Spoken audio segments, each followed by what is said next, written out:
World news के sponsor हैं स्वागत, अदरक, लहसुन और मसाले 100% प्योर एंड हाइजीनिक। अस्सलाम वालेकुम, आदाब। मैं हूं खलील फरहाद। शुरू करते हैं वर्ल्ड न्यूज हेडलाइंस के साथ। इसराइल के साथ ताल्लुकात इस्तवार करने वाले यूएई ने यहूदियों को दी बड़ी राहत। दुबई से इसराइली शहर तेल अवीव के दरमियान डेली फ्लाइट्स चलाने का किया ऐलान।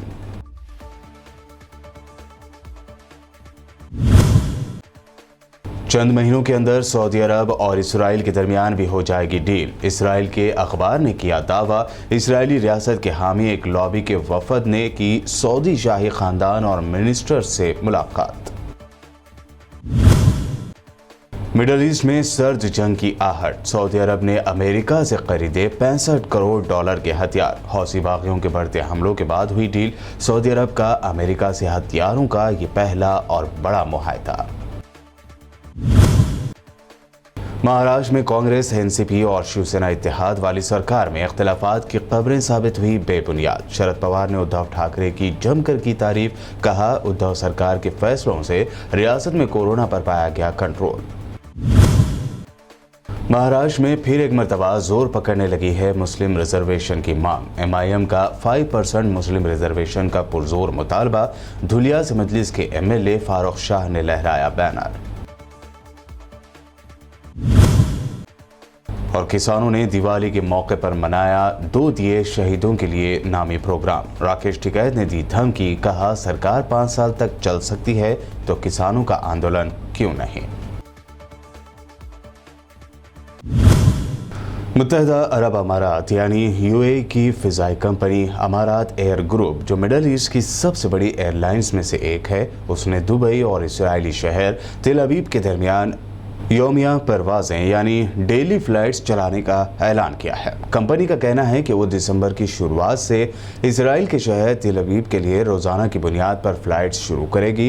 ख्याल रहे कि इसराइल और मुत्तहदा अरब अमारात के दरमियान 1 साल से ज़ायद अरसे से ताल्लुकात कायम हैं और दोनों कंट्रीज़ के दरमियान अब मुख्तलिफ शोबों में कई मुआहदे भी हो चुके हैं। इसराइल के अबरानी अखबार यदियोत अहरोनोत ने इंकशाफ किया है कि अमेरिका में इसराइली रियासत की हिमायत करने वाली एक लॉबी के रहनुमाओं के वफद ने सऊदी अरब का दौरा किया और सऊदी शाही खानदान के ओहदेदारों और हुकूमती वज़रा से मुलाकातें की। अखबार ने दावा किया कि वफद के अरकान में से एक यहूदी बिजनेसमैन फुल रोजन भी शामिल था, जो इससे पहले अमेरिका में इसराइल की साबिक़ हुक्मरां जमात लिक्विड फ्रेंड्स एसोसिएशन का सरबराह रह चुका है और नेतन्याहू का करीबी दोस्त भी समझा जाता है। यहूदी बिजनेसमैन रोजन ने दावा किया कि सऊदी अरब अपने लोगों को इसराइल के साथ ताल्लुकात मामूल पर लाने के लिए तैयार कर रहा है। उन्होंने कहा कि मुझे हैरत नहीं होगी कि अगर चंद महीनों या सालों में हम सऊदी अरब और इसराइल के दरमियान दोस्ताना ताल्लुकात को मामूल पर आते देखेंगे। अमेरिका और सऊदी अरब के दरमियान हथियारों की बहुत बड़ी डील तय पा गई है। अमेरिकी फॉरेन ऑफिस ने सऊदी अरब को 65 करोड़ डॉलर के हथियार बेचने की मंजूरी दे दी है। ज़राए के मुताबिक हथियारों के मुआहदे में फ़िज़ा से फ़िज़ा में मार करने वाले मिसाइल भी शामिल हैं। अमेरिकी फॉरेन ऑफिस के मुताबिक मिसाइल फराहम करने का फैसला सऊदी सरहद पर हौसियों के बढ़ते हमलों के बाद किया गया। अमेरिकी सदर जो बाइडन के ओहदे सदारत संभालने के बाद अमेरिका और सऊदी अरब के दरमियान यह हथियारों का पहला और बड़ा मुआहदा है। यमन की जंग को लेकर सऊदी अरब और लेबनान में ताल्लुकात कशीदा बन गए हैं। ऐसे में लेबनान की फौजी तंजीम हिजबुल्लाह के डिप्टी जनरल सेक्रेटरी ने सऊदी अरब से माफ़ी मांगने का मुतालबा करते हुए कहा कि सऊदी अरब को इस बात की फ़िक्र लाहक हो गई है कि उसने अपने हामियों को जो रकम दी वो उससे अपने सियासी मफादात हासिल करने में नाकाम रहा। अल-मीनार की रिपोर्ट के मुताबिक लेबनान की तंजीम हिजबुल्लाह के deputy general secretary Sheikh Naim Qassem ने एक टीवी इंटरव्यू में सऊदी अरब से कहा है कि वो अपनी दुश्मनी की वजह से लेबनानी अवाम से माफ़ी मांगे। शेख नईम कासिम ने कहा कि मौजूदा बहरान की एक वजह यह है कि सऊदी अरब कुछ इस किस्म की सूरत हाल से दो चार हुआ है कि वो इलाके में अपने नुकसानात को बर्दाश्त नहीं कर सकता, इसलिए उसने लेबनान के खिलाफ महाज खोल दिया है। यमन के तेल से मालामाल सूबे मारब में हौसी बागियों को बड़ी कामयाबी हाथ लगी है। हौसी बागी ग्रुप ने हुकूमत नवाज फोर्सेस के एक अहम फौजी ठिकाने पर कब्जा कर लिया। यमन के सरकारी फौज के अफसर ने नाम जाहिर न करने की शर्त पर कहा कि हौसी बागियों ने मारब के अलजुबा ज़िले में शदीद हमले किए और सरकारी फोर्सेस के साथ घंटों की लड़ाई के बाद उम्मे रैश के अड्डे पर कब्जा करने में कामयाब हो गए। बता दें कि हौसी बागियों के खिलाफ सऊदी इत्तेहादी फोर्सेस के बड़े हमलों के बावजूद हौसी बागियों का जोर कम नहीं हुआ है। साबिक़ अमेरिकी सदर ट्रंप ने 2020 के इंतखाबात में शिकस्त के 1 साल होने पर जो बाइडन हुकूमत की पॉलिसी पर कड़ी नुक्ताचीनी की है। ज़राए के मुताबिक साबिक़ अमेरिकी सदर डोनाल्ड ट्रंप ने एक बार फिर 2020 के सदारती इंतखाबात में बड़े पैमाने पर धांधली होने का इल्ज़ाम आयद करते हुए कहा कि वो दिन अमेरिका के लिए बहुत गमनाक दिन था और इंतखाबात भी गमनाक थे और इसके बाद जो वाक़यात रोनुमा हुए वो बहुत ही बुरे थे। साबिक़ अमेरिकी सदर ने कहा कि अमेरिकी इकनॉमी को देखो, महंगाई को देखो, सरहद की जानिब नज़रें दौड़ाओ और अफ़गानिस्तान से अमेरिकी इनक़लाब पर नज़र डालो तो अमेरिका को ये बातें रुला देगी। उन्होंने कहा कि अफ़गानिस्तान से अमेरिका का इनक़ला नहीं हुआ बल्कि अमेरिका ने सर झुका लिया और अमेरिका ने उन लोगों के सामने अपना सर झुका लिया जिनके पास हथियार नहीं थे। रूस ने अफगानिस्तान के दारुल हुकूमत काबुल में एक फ़ौजी अस्पताल पर हुए हालिया हमले में मुलविस दाइश ख़ुरासान की सरगर्मियों पर तशवीश का इजहार किया है। रूसी फ़ॉरेन मिनिस्ट्री की तर्जुमान मारिया ज़कारोवा ने एक बयान में कहा कि अफगानिस्तान के ख़त्ते से आने वाली दहशतगर्दी और मनशियात के ख़तरे के साथ ही वहाँ की मौजूदा सूरत हाल अब भी हमारे लिए संगीन मसला है। मारिया के मुताबिक मैं अफसोस के साथ कह सकती हूँ कि तालिबान के इक़्तिदार में आने के बाद भी हालात नहीं बदले हैं। तुर्की में अब सदर एर्दोगान के मुखालिफिन ने उनकी मौत की अफवाहें उड़ानी शुरू कर दी है। तुर्की में हुकाम ने 29 अफराद के खिलाफ जांच शुरू कर दी है जिन पर रजब तैयब एर्दोगान की सेहत से मुताल्लिक़ ट्वीट्स के जरिए गलत मालूमात फैलाने का इल्ज़ाम है। पुलिस हुकाम के मुताबिक इन अफराद ने #ओलेम्स का इस्तेमाल करते हुए ट्विटर पर गलत कंटेंट पोस्ट किया। तुर्क ज़बान में ओलेम्स का मतलब मौत है। ये हैशटैग जल्द ही ट्रेंड करने लगा और इस दौरान सदर एर्दोगान की सेहत से मुताल्लिक़ अफवाहें गर्दिश करने लगी।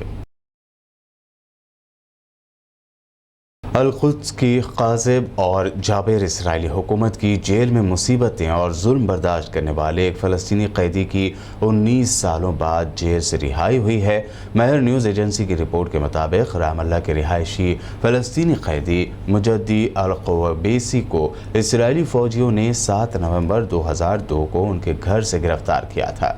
इस रिपोर्ट के मुताबिक कुद्स की ग़ाज़िब सिहूनी हुकूमत ने उन पर रामल्ला के करीब यहूदी आबादकारों पर एक गाड़ी से होने वाली फायरिंग में मुलविस होने के इल्ज़ाम में 19 साल तक जेल में रखा। वाज़ेह है कि सिहूनी हुकूमत की जेलों में बंद फ़लस्तीनी कैदियों को इसराइली जेल हुक्काम के बुरे बर्ताव और जुल्म का सामना है और इस रवैये के खिलाफ फ़लस्तीनी कैदियों ने बतौर एहतजाज भूख हड़ताल कर रखी है। बरतानवी हुकूमत ने कोविड-19 के इलाज के लिए अमेरिकी दवासाज इदारे मेरिक की टैबलेट या गोली इस्तेमाल करने की इजाज़त दे दी है। इस गोली की फ़िलहाल इजाज़त मशरूत है और यह 18 बरस और उससे ज़्यादा उम्र के अफराद को दी जा सकेगी। मेरिक की तैयार करदा गोली कोरोना वायरस से फैलने वाली बीमारी कोविड-19 के इलाज के लिए पहली दवा है। अभी तक इस बीमारी के लिए मदाफ़ियाती वैक्सीन ही दी जा रही थी। बरतानिया वो पहला मुल्क है जहाँ इस नई दवा का इस्तेमाल शुरू किया जाएगा। अभी ये भी वाज़ेह नहीं कि मेरिक फार्मास्यूटिकल कंपनी की जानिब से गोलियां कब से बरतानिया को फराहम करने का सिलसिला शुरू किया जाएगा। पाकिस्तान ने बड़ा कदम उठाते हुए तमाम इंटरनेशनल फ़्लाइट्स को बहाल करने का ऐलान कर दिया है। 10 नवंबर से इंटरनेशनल फ़्लाइट मुकम्मल गुंजाइश के साथ शुरू हो जाएगी। इससे पहले पाकिस्तान ने जिन ममालिक में कोरोना रिस्क ज़्यादा है उन्हें अलग अलग कैटेगरी में शामिल किया। Armenia, Bulgaria, Costa Rica, Iraq, Mexico जैसे शहरों को सी कैटेगरी में शामिल किया गया है। मंगोलिया, सिल्वानिया, थाईलैंड और यूक्रेन को हाई रिस्क ममालिक की फहरिस्त में शामिल किया गया है। रूस, Iran, Germany, Ethiopia, Philippine, Afghanistan को भी हाई रिस्क ममालिक की फहरिस्त में रखा गया है जिसके तहत इन ममालिक से आने वाले मुसाफिरों की मुकम्मल मॉनिटरिंग की जाएगी। वर्ल्ड न्यूज़ में ये थी अब तक की अहम इंटरनेशनल न्यूज़। वक्त हुआ है एक शॉर्ट ब्रेक का। जल्द लौटेंगे और देखेंगे अहम नेशनल न्यूज़।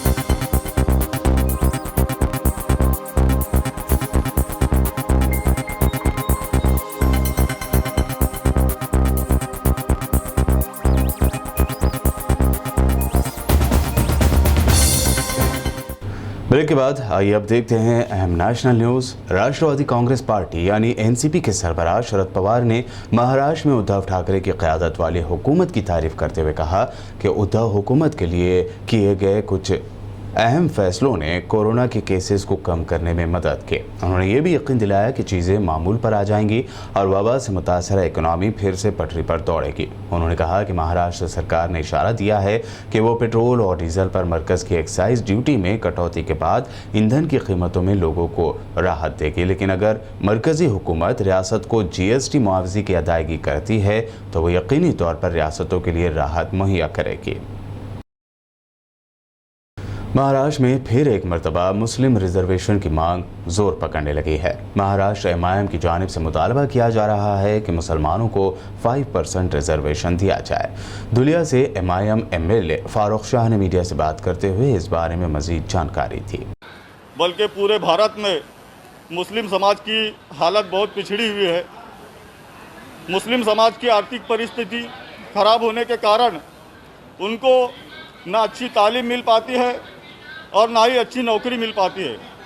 इसलिए हमने बार बार महाराष्ट्र सरकार से ये निवेदन किया है कि मुस्लिम समाज को नौकरियों में और शिक्षण में 5% आरक्षण दिया जाए। आज तक हमारी वो मांग पूरी नहीं हुई। पिछले नागपुर में जो हिवाड़ी अधिवेशन था उसमें भी हमने मुख्यमंत्री साहब से मिलकर उनसे ये कहा था कि मुस्लिम समाज को आरक्षण दिया जाए और आज फिर से हम ये मांगनी करते हैं।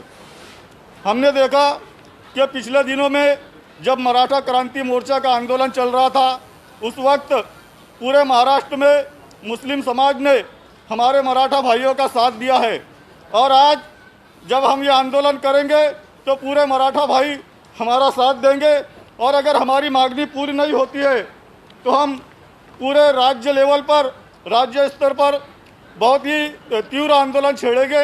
ऐसा मैं सरकार को सूचित करना चाहता हूं। भारतीय किसान यूनियन के लीडर राकेश टिकैत ने किसानों और दीगर लीडरों के साथ गाजीपुर मुजाहरे के मकाम पर ही मारे गए किसानों और जवानों को याद करते हुए दिवाली मनाई। इस दौरान आंदोलन कर रहे किसानों ने ड्यूटी निभाने के दौरान शहीद हुए फौजियों को खिराज पेश करने के लिए एक प्रोग्राम 2 दिए शहीदों के लिए भी मुनक्कद किया। राकेश टिकैत ने कहा कि मरकज़ की मोदी सरकार ने किसानों से आखिरी बार 22 जनवरी को बात की थी। उन्होंने ये भी कहा कि किसानों ने हुकूमत को 26 नवंबर तक का अल्टीमेटम दिया है। उस तारीख तक किसानों के एहतजाज का 1 साल होगा। उन्होंने आगाह भी किया कि किसान अपने ट्रैक्टरों के साथ 2 घंटे के स्टैंड बाय मूड पर है। उन्होंने ये भी कहा कि अगर सरकारें 5 साल तक चल सकती हैं तो आंदोलन भी 5 साल तक चल सकता है।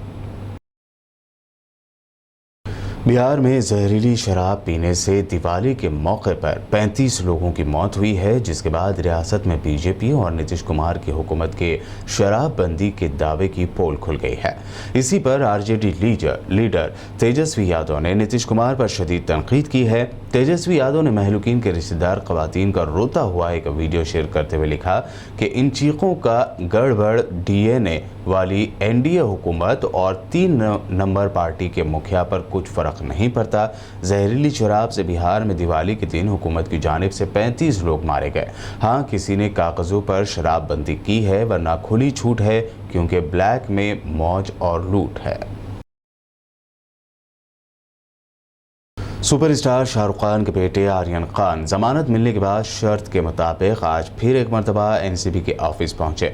14 शर्तों पर जमानत पर रिहा हुए आर्यन खान को हर जुमा 11 से दोपहर 2 बजे के दरमियान NCB ऑफिस में हाजिरी लगानी होगी। आर्यन खान के साथ NCB ऑफिस में उनके वकील मान शिंदे भी मौजूद थे। छत्तीसगढ़ में गोरा गोरी पूजा मनाने की रिवायत सालों से चली आ रही है। पूजा के मौके पर छत्तीसगढ़ के CM भूपेश बघेल ने अपने हाथों पर कोड़ों की मार बर्दाश्त की। इस मौके पर अपने हाथों पर कोड़े खाने की रिवायत है। हिंदू अकीदतमंदों का मानना है कि कोड़े खाने से सभी तरह के दुख और परेशानियां दूर हो जाती हैं। CM बघेल ने भी अपने हाथों में 8 कोड़े खाए। उन्होंने ये कोड़े रियासत में खुशहाली के लिए खाए हैं। बता दें कि कोड़े खाने की रिवाज बहुत कदीम है। छत्तीसगढ़ में इसे काफ़ी अहमियत दी जाती है। हालांकि कुछ लोग इसे अंधविश्वास या बदएतकादी भी कहते हैं।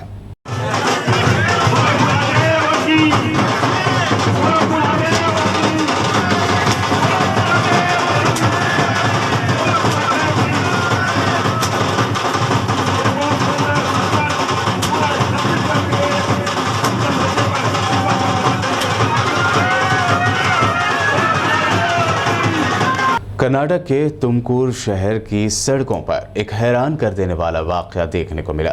यहाँ दो पुलिस ऑफिसर एक सब इंस्पेक्टर को पकड़ने के लिए सड़क पर दौड़ते नजर आए। दरअसल सब इंस्पेक्टर पर रिश्वत लेने का इल्जाम है। आधी अधूरी वर्दी पहने मुलजिम सब इंस्पेक्टर सोमशेखर को करीब 1 किलोमीटर पीछा करने के बाद आम शहरियों की मदद से पकड़ लिया गया।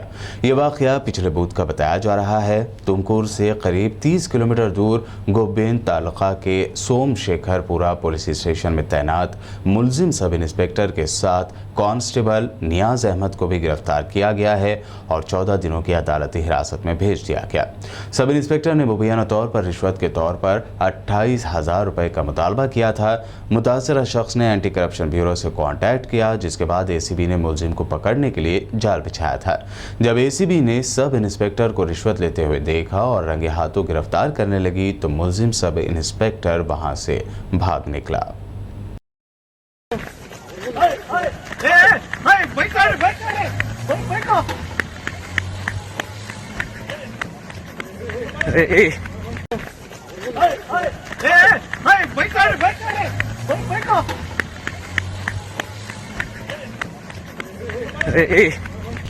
वर्ल्ड न्यूज़ के आखिर में हेडलाइंस पर डालते हैं एक और नजर।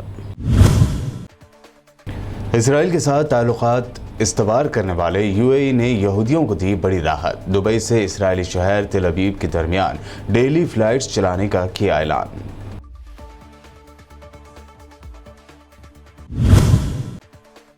चंद महीनों के अंदर सऊदी अरब और इसराइल के दरमियान भी हो जाएगी डील। इसराइल के अखबार ने किया दावा। इसराइली रियासत के हामी एक लॉबी के वफद ने की सऊदी शाही खानदान और मिनिस्टर से मुलाकात।